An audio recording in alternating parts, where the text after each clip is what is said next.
வணக்கம் my dear மக்களே. காலையில் தோற்றவன் சாயந்தரம் ஜெயிக்கிறான். நம்ம ஊரில் தானே இருக்கோம். ஸோ நாட்டு மாட்டு பால் நல்லதுன்னு சொல்கிறாங்க.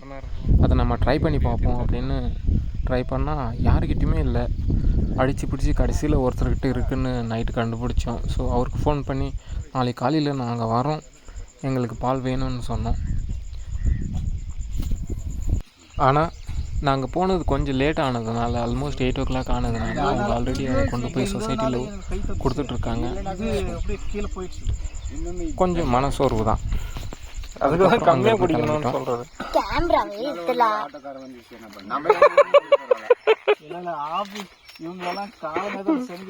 பொய் சேகரண்ணா கூட கொஞ்சம் ஜாலியாக பேசிட்டு அங்கேருந்து கிளம்பிட்டேன். ஸோ நெக்ஸ்ட்டு வந்து குளிக்கணும்.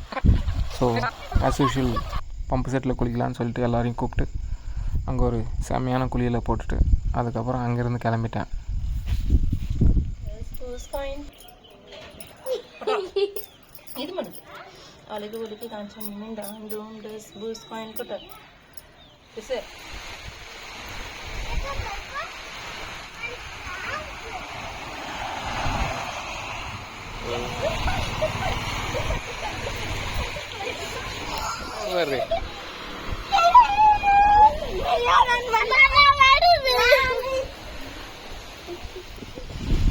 வீடெல்லாம் கம்ப்ளீட்டாக க்ளீன் பண்ணிவிட்டு துணி எல்லாமே துவைச்சிட்டு காய வைக்கும்போது மழை வந்துருச்சு.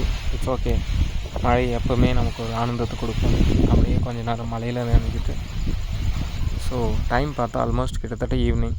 பெரியம்மா கிட்டே போயிட்டு பேசிவிட்டு அதுக்கப்புறம் குழந்தைங்க 2 பேரும் ஜெய்ஷு பவிகா என் கூட வரேன்னு சொன்னாங்க. ஸோ அவங்க கூட போயிட்டு நம்ம பால் வாங்கி கிளம்பிட்டேன்.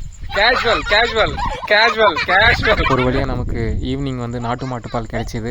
வர்ற வழியில் ஒரு பாப்பா குண்டா ஏதோ ஒன்று தூக்கிட்டு போச்சு. என்னென்னு போய் பார்த்தா அது பழம் அப்படின்னு சொன்னாங்க. அப்பா எவ்வளோ வருஷம் ஆச்சு அப்படின்னு சொல்லிட்டு அது ஒரு சர்ப்ரைஸாக தான் இருந்தது எனக்கு. அதுக்கப்புறம் அங்கேருந்து கோயிலெல்லாம் எப்படி இருக்குது, ஆலங்காயம் போகலாம் அப்படின்ட்டு அங்கேருந்து கிளம்பிட்டேன். அங்கே எனக்கு கோணக்கான்னு சொல்லுவோம், கொடுக்காய். ஸோ அதை கொஞ்சம் ஆல்மோஸ்ட் ஒரு 60 rupeesக்கு அதை வாங்கிட்டு நம்ம ரஜினி ஸ்வீட்ஸ் அண்ட் மிக்சர் வாங்கிட்டு வீடு வந்து சேர்ந்தாச்சு. சந்தோஷமாக இருங்க, சிரிச்சிட்டே இருங்க, தட்டுறோம் தூக்குறோம், வேறு லெவல் பண்ணுறோம்.